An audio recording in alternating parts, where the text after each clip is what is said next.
Vous pouvez déjà ouvrir votre Bible en Jacques chapitre 4. Jacques chapitre 4. Et on va regarder ce matin les 12 premiers versets. D'où viennent les luttes et d'où viennent les querelles parmi vous, sinon de vos passions qui guerroient dans vos membres. Oui, j'ai une tradition un peu ancienne. Vous convoitez et vous ne possédez pas. Vous êtes meurtriers et envieux sans rien pouvoir obtenir. Vous avez des querelles et des luttes et vous ne possédez pas parce que vous ne demandez pas. Vous demandez et vous ne recevez pas parce que vous demandez mal, afin de tout dépenser pour vos passions. Adultère. Ne savez-vous pas que l'amour du monde est inimitié contre Dieu ? Celui donc qui veut être ami du monde se rend ennemi de Dieu. Croyez-vous que l'Écriture dise en vain « Dieu aime jusqu'à la jalousie l'esprit qu'il a fait habiter en vous » ? Mais il donne une grâce supérieure puisqu'elle dit « Dieu résiste aux orgueilleux, mais il donne sa grâce aux humbles. » Soumettez-vous donc à Dieu. Résistez au diable et il fuira loin de vous.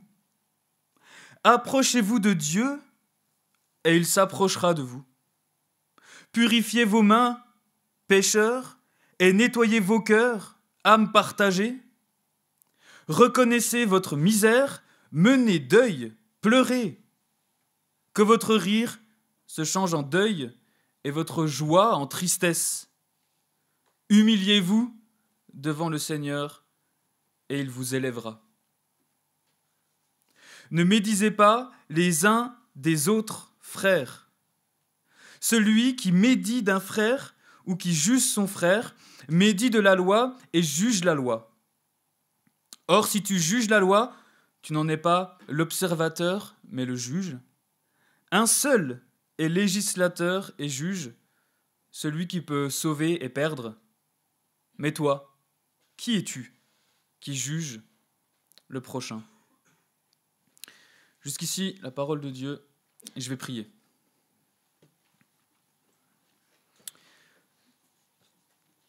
Notre Dieu, notre Père, merci pour ta parole. On veut croire qu'elle est efficace, une épée à double tranchant pour nous faire grandir, pour nous montrer qui tu es, pour nous montrer qui on est devant toi. Et Seigneur, on te prie que tu fasses ton œuvre encore par ton esprit et par ta parole en nous ce matin. Amen. Alors ce matin, j'aimerais commencer par vous présenter Léa. Je vois plein de têtes se lever d'un coup, ça a attiré l'attention. Léa, qui est une personne fictive, qui n'existe pas. Désolé pour les Léa dans cette salle. Mais il fallait bien choisir un prénom. Et je tiens à préciser, même si vous vous reconnaissez dans certains traits, peut-être c'est vraiment des personnes fictives. Léa, une jeune femme de 23 ans qui vient de se prendre la tête dans son groupe de jeunes pour la 4e fois de l'année avec Aline. Ça a pété en plein milieu de la soirée. Pour Léa, il y a eu la réflexion de trop. Et franchement, c'était grave, il y a eu presque des insultes dans tous les sens. Léa a déballé son sac devant tout le monde. Personne ne savait où se mettre. Le jeune responsable avait la petite goutte de sueur qui tombait là.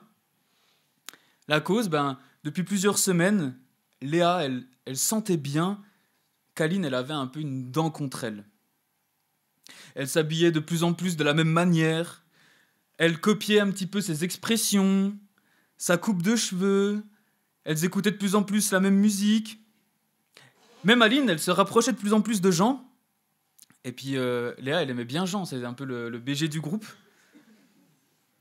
Du coup, voilà, réflexion de trop. Ça a pété ce soir-là.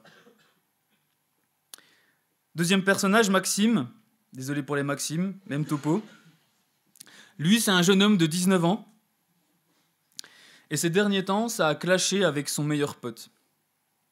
La soirée est partie en débat l'un calviniste, l'autre arminien, charismatique, non charismatique, vous mettez ce que vous voulez derrière. C'est parti en débat d'arguments, et même si Maxime il était persuadé d'avoir raison, c'est monté au fur et à mesure de la soirée, et tout le monde, même les non-chrétiens qui étaient présents, ont été choqués de la manière dont Maxime a osé parler à son meilleur pote. Ce soir-là, Maxime a peut-être gagné le débat, mais il a fait beaucoup de mal ce soir-là.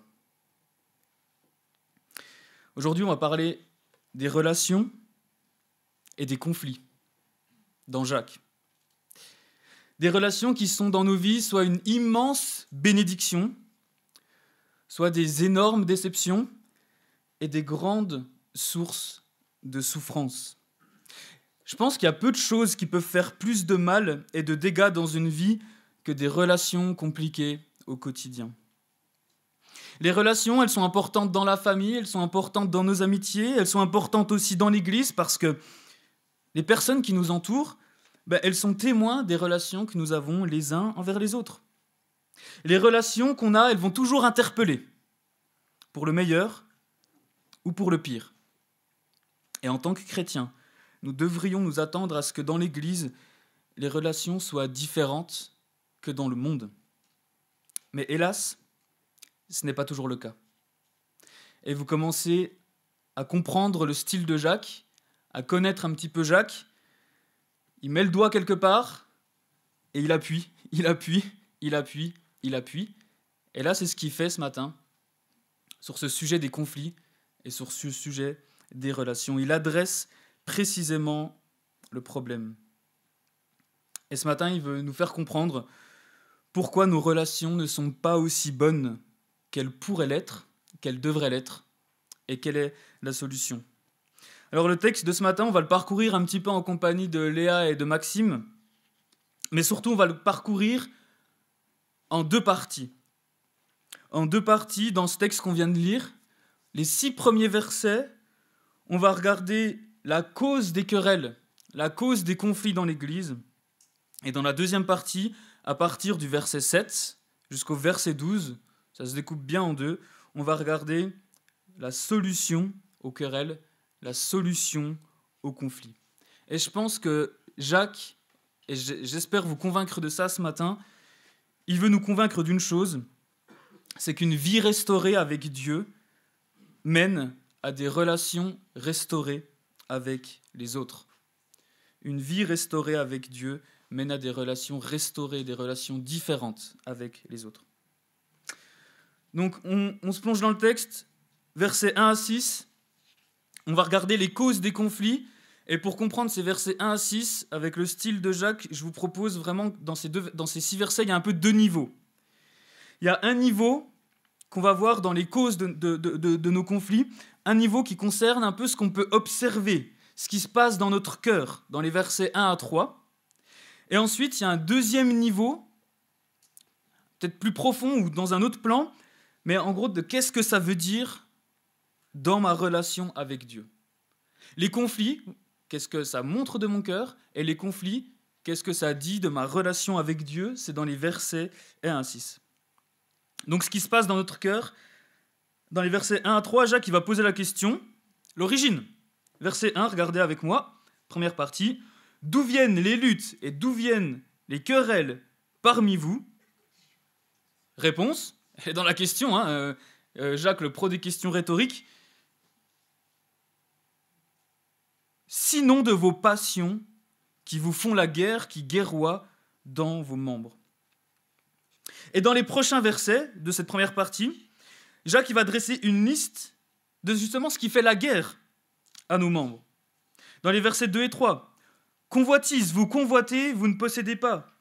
Meurtrier, vous êtes meurtrier et envieux, sans rien pouvoir obtenir. Vous avez des querelles et des luttes et vous ne possédez pas, parce que vous ne demandez pas, vous demandez, vous ne recevez pas, parce que vous demandez mal, afin de tout dépenser pour vos passions, encore une fois.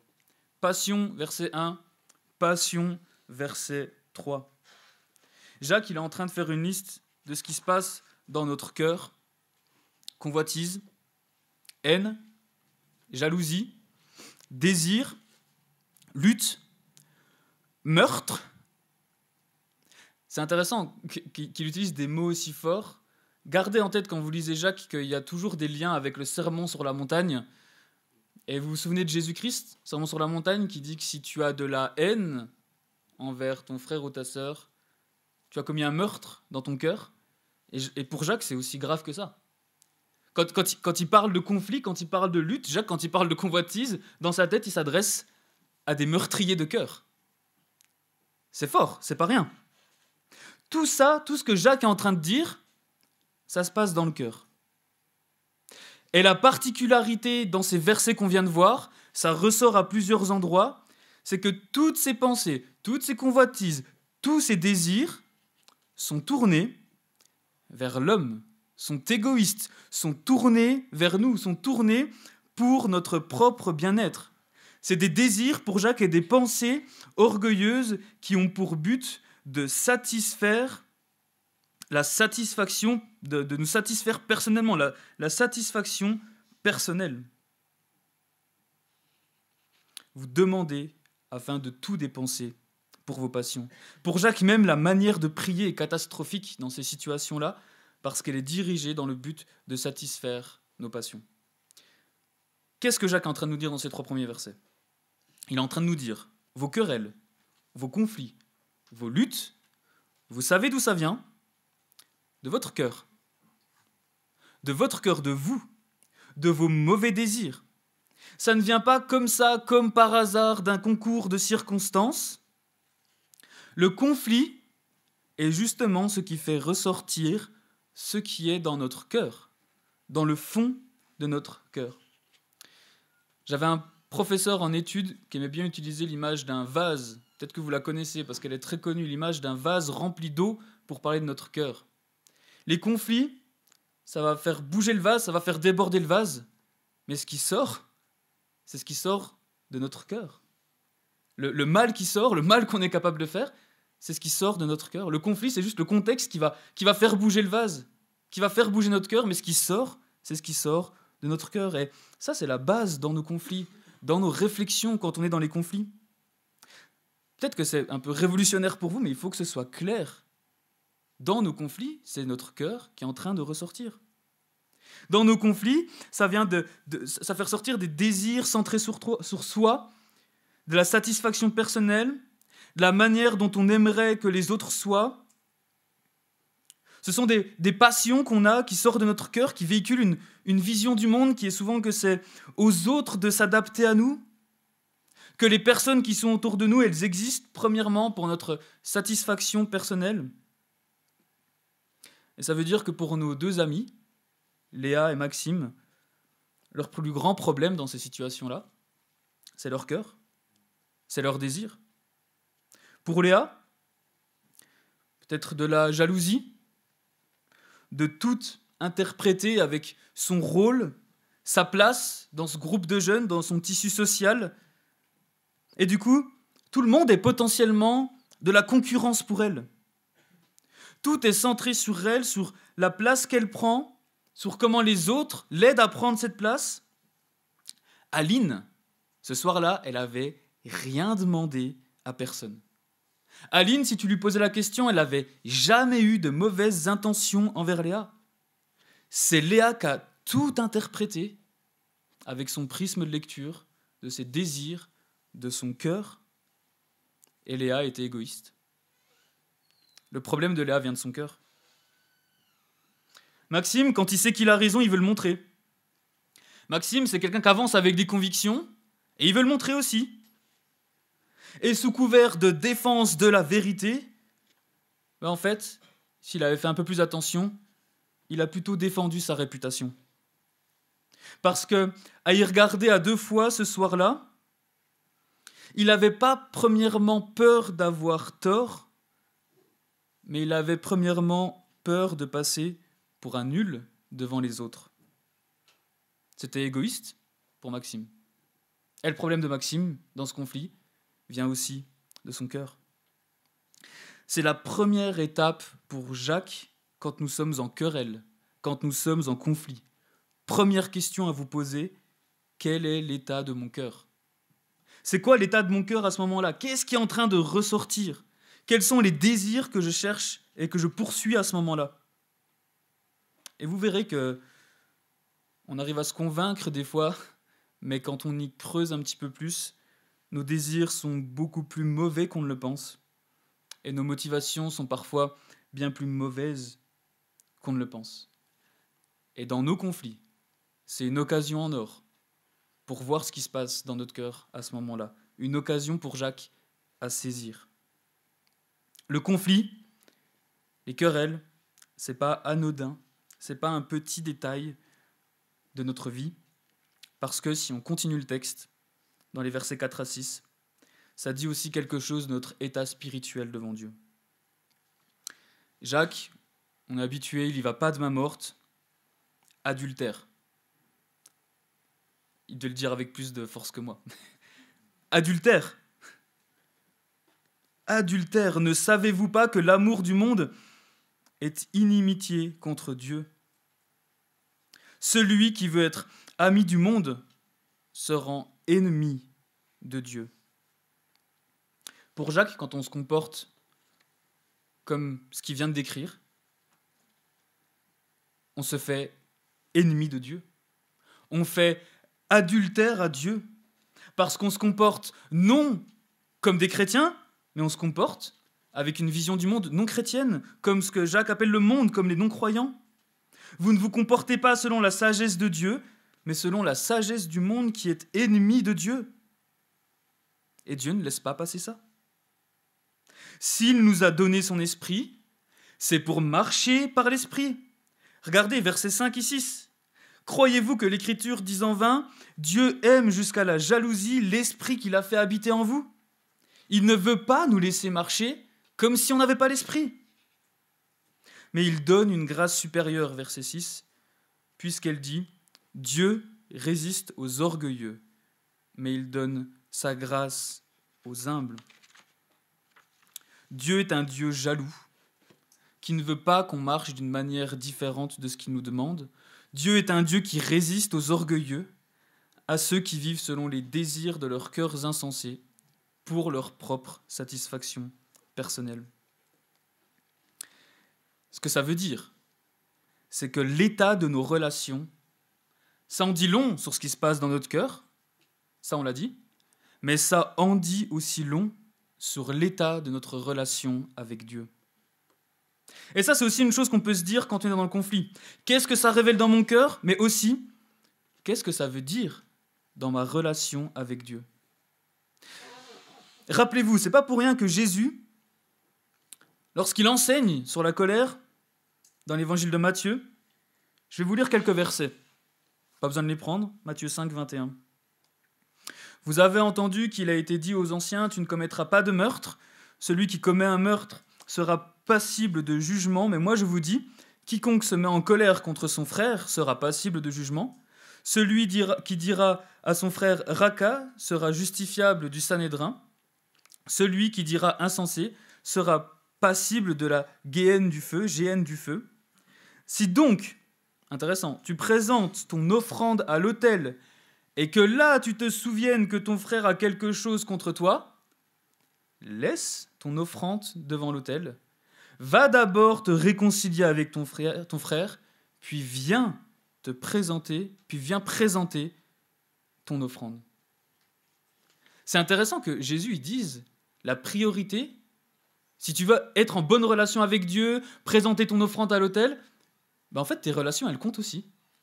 Va d'abord te réconcilier parce que ça a une importance dans ta relation avec Dieu.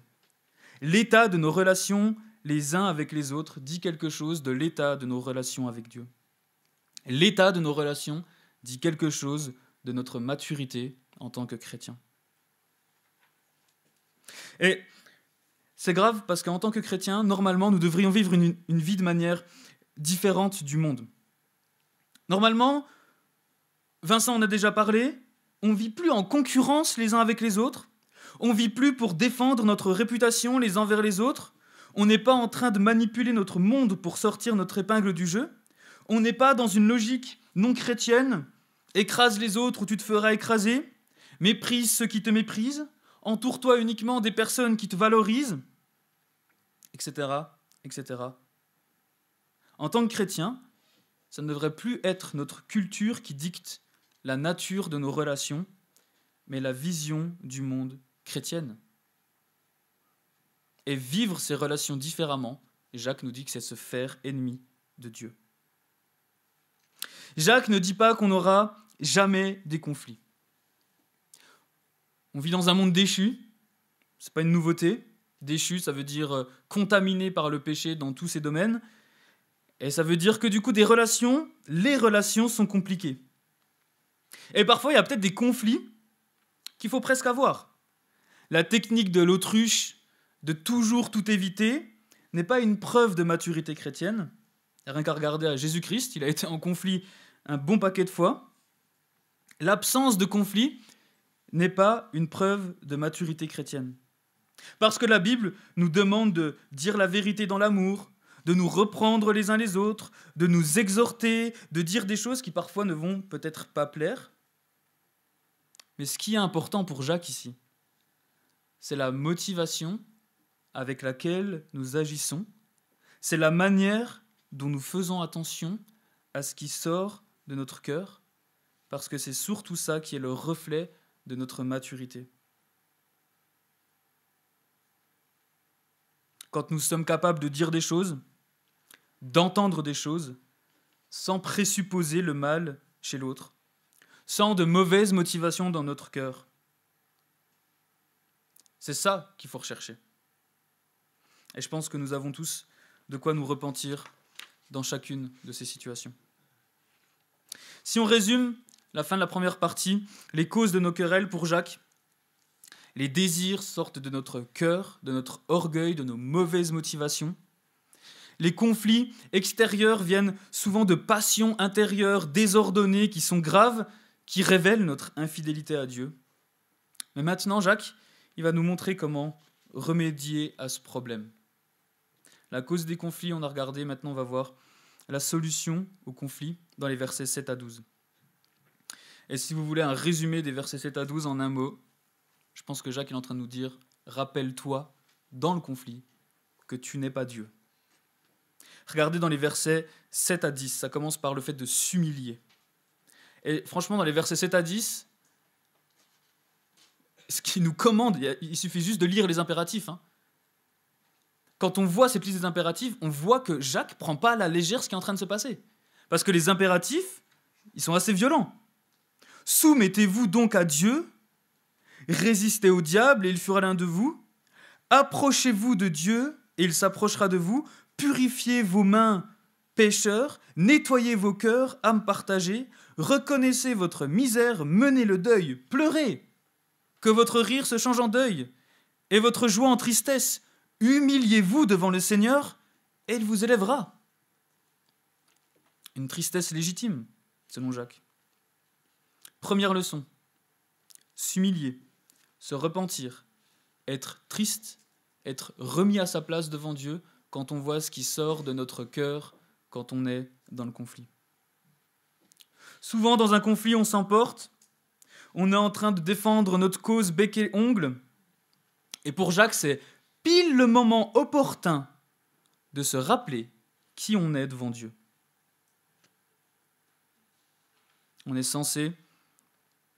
C'est censé nous faire mal de se rappeler de ça, c'est censé nous humilier, c'est censé nous rendre tristes, c'est censé nous faire sentir notre misère.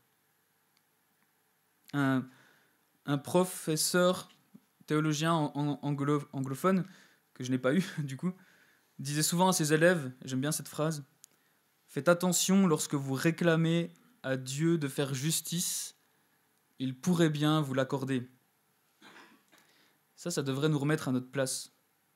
Quand on est revendicateur, quand on veut plaider notre cause, quand on a envie de demander à Dieu de défendre ce qu'on est en train de faire, d'être de notre côté, rappelons-nous que si Dieu faisait vraiment justice, si Dieu donnait à chacun de nous, dans le conflit, ce que l'on méritait, on ne serait pas là pour en parler.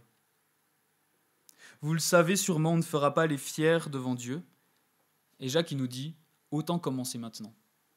Autant s'en souvenir et autant commencer quand vous êtes au cœur du conflit. Quand vous êtes en train de plaider votre cause, quand vous êtes en train d'essayer de faire votre justice.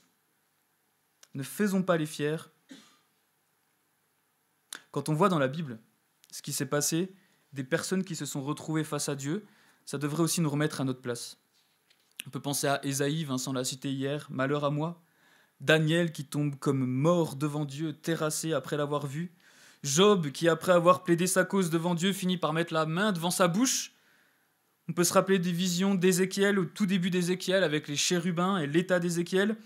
Paul terrassé par Jésus sur le jardin, dans le chemin de Damas. Jean dans l'Apocalypse qui a une vision de la salle du trône et qui tombe comme mort devant Dieu, terrassé. C'est un schéma classique qui se répète dans la Bible. Dieu se révèle, les hommes se rendent compte qu'ils sont misérables. Et c'est de ça que Jacques nous demande de nous rappeler au milieu du conflit.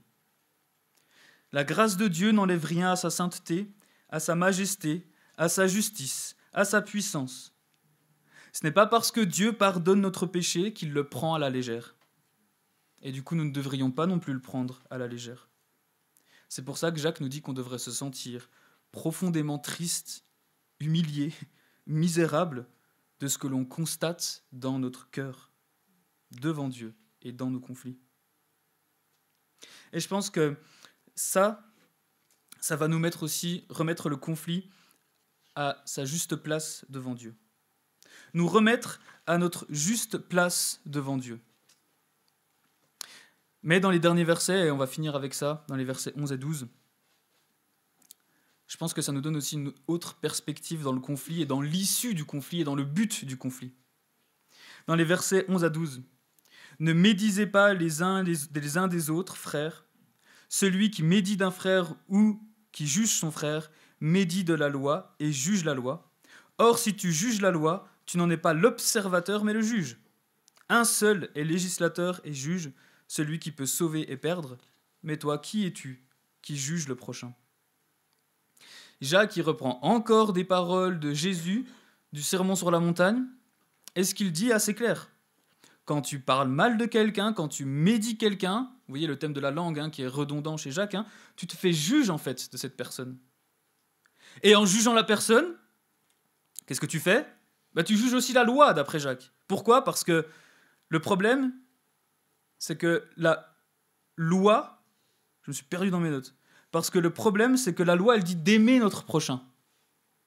Et quand nous médisons notre prochain, du coup, nous médisons aussi, pour lui, sur ce que la Bible dit de faire. En jugeant la personne, tu juges aussi la loi. Et le problème, c'est que le seul juge, c'est Dieu. C'est pas nous. Nous, on n'est pas censé être juge, mais on est censé être observateur de la loi. Ici, Jacques ne dit pas qu'il ne faut jamais juger, parce que la Bible dit ailleurs qu'il faut discerner, qu'il faut porter un jugement juste. Ici, il est question d'un jugement qui est d'une condamnation des frères et sœurs sous des critères qui ne sont pas bibliques, sous des critères qui sont contraires à la loi, sous des critères qui sont mal motivés. En critiquant, en calomniant, nous parlons mal de la loi qui dit d'aimer notre prochain. Et Jacques a aussi probablement en tête l'enseignement de Jésus qui dit qu'il faut premièrement regarder la poutre dans l'œil, dans notre œil, avant de regarder ce qui ne va pas chez notre prochain. Et Jacques condamne ici les critiques, les calomnies, les condamnations qui se font selon des critères humains et non selon les critères bibliques. Le rôle de juge est celui de Dieu, pas le nôtre. Jacques est en train de dire « Laisse Dieu faire son travail, toi, reste à ta place et fais le tien. Réfléchis à 2 fois avant de dire du mal de quelqu'un et de critiquer. » Voilà le mode d'emploi pour Jacques, dans les querelles et les conflits.